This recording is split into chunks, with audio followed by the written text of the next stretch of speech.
Around Dodge City and in the territory on West, there's just one way to handle the killers and the spoilers, and that's with a U.S. Marshal and the smell of Gunsmoke.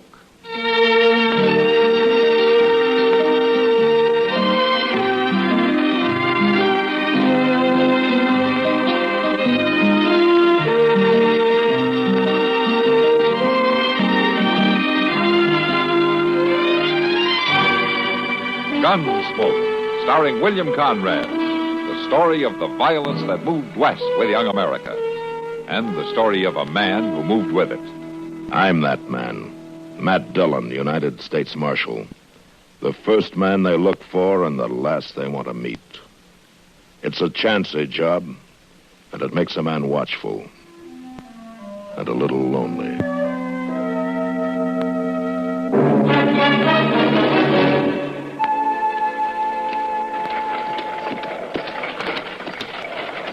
This ain't the smoothest wagon trail I ever seen, but it'll save us a couple of hours going cross country this way. Don't worry about me, Will. I'll be all right. It's just I don't like the looks of that storm. Not this time of year. There's a lot of snow in them clouds. You think we can beat the storm to the line shaft? Ought to. You sure? Of course I'm sure. Come on, you. Here. As soon as we get to the top of this rise, you'll see it.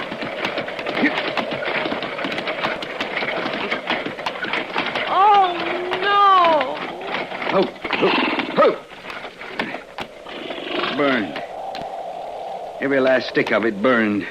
Will, what are we going to do? Some hunter, some drifter maybe left a fire without sand in it, and now it's gone. I guess the only thing is to head for Dodge, then. We'd be driving all night. We can't stay out here, Will. We got to find shelter. I know. There must be a ranch house somewhere. There's just one that I know of. Well, then let's... No, we ain't going there. We don't have much choice, Harmony. Will, I just couldn't. Harmony, that's the only ranch within 15 miles drive. 4 hours more in this wind and cold might just be too much. Like I say, Harmony, we just don't have no choice. We're heading for the ranch.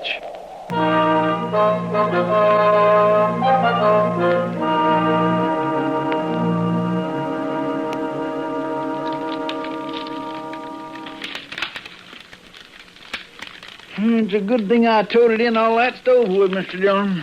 We're going to need plenty of it before morning. Yeah, it'll be a real cold night, it sure looks like. Snow keeps on there, so it's going to be 2 foot deep on the level. You know, if you don't take your boots off that stove, you're going to have 2 feet on the bare ground, Chester. What are you talking about? Chester, the soles are starting to smoke. Now take them off the stove. I declare, Mr. Dillon, I thought I smelled something burning in here. The stove's red hot. Well, at least my feet's warm for the first time in 2 days. Yeah. Say, I think maybe I'll rub them with tallow. Leather ought to soak it up real good, being hot that way. And Evening, Matt. Kitty, come on in. Oh, it's cold out tonight. Stand there by the stove and burn with Chester. I can't stay, Matt. I got to get back to Long Branch. Oh, big crowd tonight? Yeah, but quiet one. Men get sentimental at Christmas time. oh, I'm that way myself, Miss Kitty. Yeah, so am I, Chester. I was thinking earlier this evening what it was like when I was a little girl. We used to always... It was a long time ago. Why don't you stay a while, Kitty? Let Sam run the place tonight, huh? Well, the boys sort of need me, Matt. To talk to them and laugh with them, even though they're thinking of somebody else at the time. Well, yeah, I know, but... Oh, I don't mind. It's kind of nice to be needed by somebody. What I was thinking, though, Matt, later, around midnight, maybe the 3 of us could get together, make some hot rum, maybe? That's a good idea, Kitty. By jing, it is. And maybe I could even get Mr. Jonas to rustle up some chestnuts. Good, Chester. Then I'll be counting on it. I'll come here if it's all right. Fine. I kind of like to get away from the Long Branch later tonight. Okay. Well, how are you, Mr. Beeker? Oh, good evening. I'll see you later, Matt. All right, Kitty. Come on in, Jethro. You look like you can stand some warming up. Marshal Dillon, I got some trouble out at my place. Oh, what kind of trouble?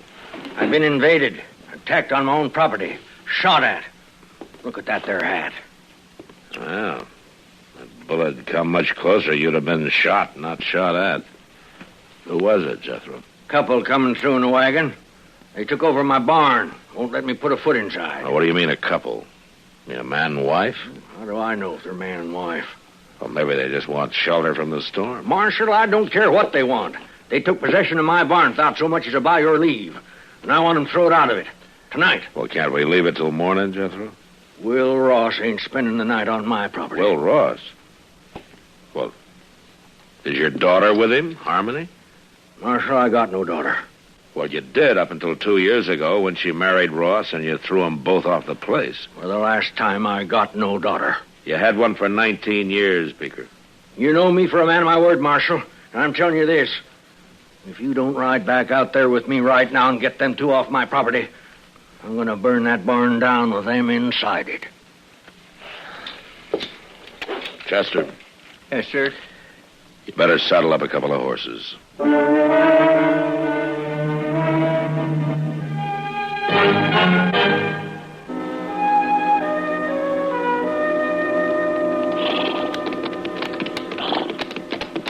I don't see any wagon, Jethro. They hauled it inside the barn. Blast them, they're burning the coal oil stove in the tack room. I got a fire going in the blacksmith forge. Well, it's a cold night. Well, charcoal and oil cost money. Come on out of there, Ross. I got the law with me now. Jethro, if I'm going to handle this, I'll handle it my own way. Now, you stay right here. Come on, Chester. Yes, sir. Oh, don't you go easy on them. I want them two treated like any other criminals.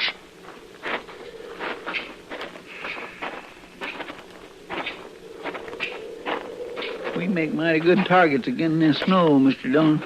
Yeah, I guess we do at that.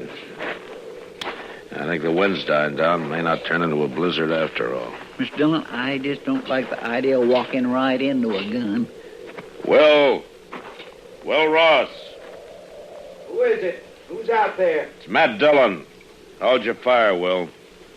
You stay back. I'm warning you, Marshal. I just want to talk to you, Will. Now, come on, open up the door. It's cold out here. Is old Jethro with you? No, just me and Chester. Well, you can come in alone, Matt. You leave your gun out there with Chester. All right, open up. Here, Chester. Hang on to this. I just don't like this one bit, Mr. Dillon. Well, we've got no choice. Hurry up, man. Welcome home, Will. You took a big chance walking up here like that. No, I doubt it. You wouldn't have shot anybody in cold blood before. I don't think a man changes that much in 2 years. Not unless he's pushed hard enough. Maybe. I take that gun now, Will. You said you just wanted to talk. Yeah, I do. But not over a gun sight. Now hand it over. No, stay back, Matt, or... No. Like I said, Will, a man doesn't change that much. No, I guess not. I wouldn't even have shot old Jethro. I figured that. We didn't aim to stop here, Marshal. We was trying to make Dodge and the storm come down on us. A man takes shelter where he can. I wouldn't even ask him for a drink of water. Not after the way he treated us when we got married. But we just didn't have no choice. Where's Harmony, Will? She's in the tack room. It's warmer there. I made up a bed for her with some straw and blankets. A bed? You better go talk to her, Marshal. She'll be right glad to see you after all this time. All right. Chester. Yes, sir. You stay here with Ross. I'll be right back. All right, Mr. Dillon. How you been making out, Will?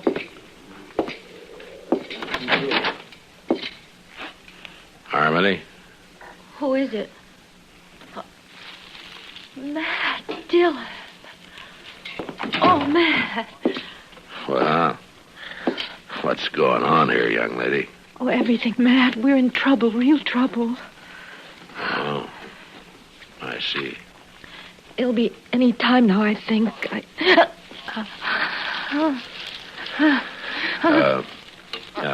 Don't you worry, Harmony. I'm going to get some help out here right now. And, don't you worry, everything's going to be all right. You get out of my barn and off my property, Rob.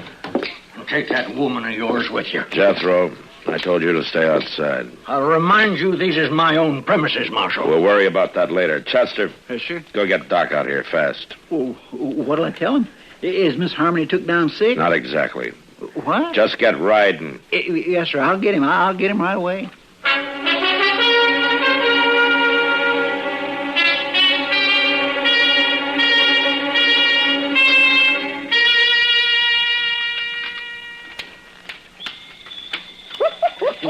Oh, there we are. The kettle's boiling again, Doctor. It certainly is. It'll only be a minute now. There's nothing like a nice hot toddy on Christmas Eve. Oh, yeah, or any time. Or any time. How right you are, Dr. Adams. You know, since Mr. Prudlin passed on, this time of year has seemed very lonely to me. Oh, yes. Well, I always admired your husband, Mrs. Prudlin. He was a fine man, generous to a fault and kind and so thoughtful. Now, there you are. Oh, thank you. Just taste it. See if I've laced it enough with brandy. With brandy? Yes. Oh, my. That's good. Yeah, whew. That's very good. So, you know, Mrs. Prudlin, I nearly forgot the reason for my call this evening. I'd hoped it was just social. Well, in a sense, it's business. But in a greater sense, it's the spirit of Christmas. Your bill. Oh, as a very small gesture of my affection and esteem, I tear it up. Why, Dr. Adams, how sweet. I hope you won't think me familiar or forward. It was only meant as a small indication of my regard. Dr. Adams, would you care to join me here on the settee? It might be warmer here, closer to the fire. Oh, yes, when I come to think about it, there is a chill in the air tonight. Sit still. I'll answer it.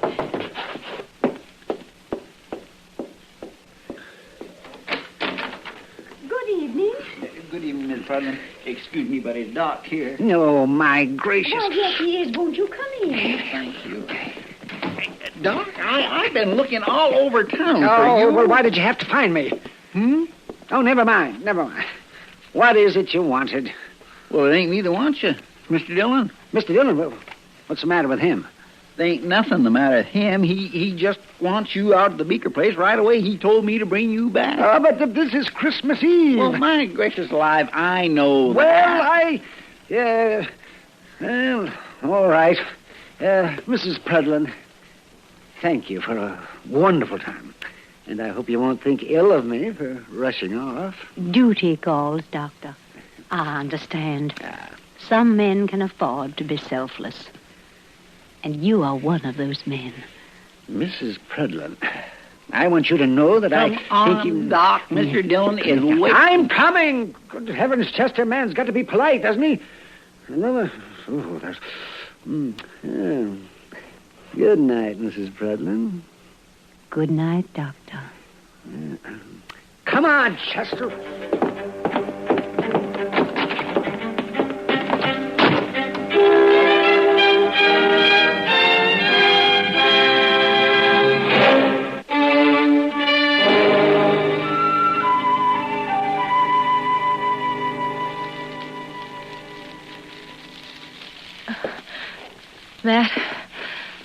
Matt, I'm scared. Easy now, Harmony. Will and Chester will be back any minute, and they'll have Doc with them. Why don't they hurry? It won't be much longer now. They got to hurry. They've just got to. Harmony, it's going to be all right. Why couldn't Chester have gone alone? Why did you send Will with him? If he stayed here, your father and him would have been at each other's throats. Where is Pa? Out there keeping the forge burning, heating up water. Looking sicker by the minute. Why did it have to happen here, Matt? Take it easy now. If only I had something to hold on to. Maybe if you give me your hands. Sure. There you go. There. A baby's first look at the world ought to be all love and joy. Not like this. Not with Pa hating us like he does. Now, Harmony. He does. He hates us, Will and me both. Maybe not as much as he puts on. Matt. You're right, I think. What do you mean? It's not going to be much longer. Take it easy now. If Doc doesn't get here, you'll stay with me. You'll help me, won't you, Matt? What? Yeah, sure I will. I'll do what I can, but... Well, he'll get here, though. Doc always makes it. I hope so, Matt. But I'm afraid he's going to... All right. Now, what's all this fuss about? Oh, Doc. Yeah, it's a fine time of night to drag a man out in the snow. Can't see why you didn't plan this thing at a decent hour, young lady. Doc, I'm scared. Yeah. Oh, fiddlesticks. Not a thing to worry about. Women were having young'uns long before you and I were even born. Hurry, please. Oh, no. Wait a minute. You settle back there and you quit worrying. I'll tell you when it's time to worry. Doc, do you mind if I... Well, man. Well, look at you. You're as white as a sheet. Well... Oh, you thought you were going to have to take over by yourself, didn't you? Yeah, well, all right. You go on out there and tell that old buzzard to heat up some more water. He hasn't got half enough. All right, Doc. Yeah. And then you stay out from underfoot, will you, Matt? Because me and Harmony's got work to do.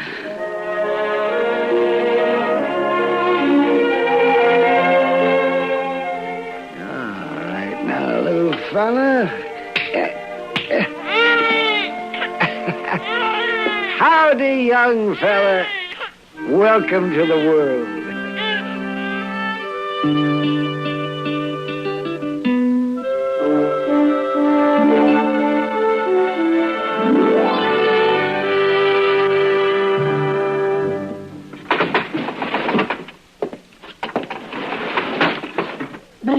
Still cold, Mr. Dillon. Stop snowing, though. Clear as a bell. There you are, Mr. Beeker. Better put some more wood on that forge, I guess. The fire's down pretty low. So's my wood pile. It's a fool waste trying to heat a barn in midwinter. I'll cut enough to make it up before we leave. One thing sure, Jethro, we ain't going out beholden to you. You always was a fine one for talk. And mostly I can back it up. Well, you didn't with Harmony. We don't need your old man's farm, you said. We'll have us one twice as big, you said. Now, we ran into bad luck. Oh, sure you did. You come crawling back with your tail between your legs. Not to you, we didn't. We got caught here tonight by accident. Bad luck, accidents. That's all you was born for. Just what I told Harmony when she defied me and up and married you. Is that so? Now, you listen to me, Jethro. All right, that's enough. Now settle down, both of you. Well, I didn't give you back your gun just to have you start another argument. I'm sorry, Marshal. I'm just kind of on edge, I reckon. Well, you know, Marshal, I'll remind you that all of your trespassers on my property. I thought we settled that, Beeker. I'm here because you asked the law in, remember? Well, you sure ain't done nothing. Force of circumstances. They'll leave as soon as your daughter's able to. Now, you can count on that. I got no daughter, Marshal. Well, anyway, while they're here, you're going to keep the peace. Well, there ain't no law against talking. There is if the talk leads to violence. And just remember that Harmony and Will don't like putting up with you any better than you like putting up with them. Yeah. Real high and mighty, ain't they? Without a roof over their heads. Well, a lot of folks might figure that makes you look worse than them. Hey, what kind of talk is that, Marshal? Well, a ranch this size, a big house on it, and a man your age trying to work it all by himself while his own kin roam the countryside. Some folks might figure a man like that's got a lot of meanness in him. I told her what to expect if she married this fella. You know, a man might tell somebody most anything when he's mad, Jethro, but it's plain stubbornness that makes him stick to it afterwards. Why, they come sneaking into my barn like bandits, Marshal. Didn't even knock on my door. And now you're saying I ought to go crawling to 'em. I didn't tell you what you ought to do. It comes to that, though. And I ain't doing it. Don't you worry, Jethro. We don't want no part of your ranch. And it ain't being offered to you. I worked mighty hard to make this place what it is. A little peace and quiet out here wouldn't do the patient any harm, you know. How is she, Doc? Is she going to be all right? She's fine, and so's the young'un. She'll live to have a dozen more. And he'll grow up and probably come to a bad end, like being a marshal or country doctor. Young lady, I'll be back in the morning, so you get yourself some sleep. All right, Doc. What would you tell my father? No, if you've got any telling to do, you tell it yourself. Pa? Pa?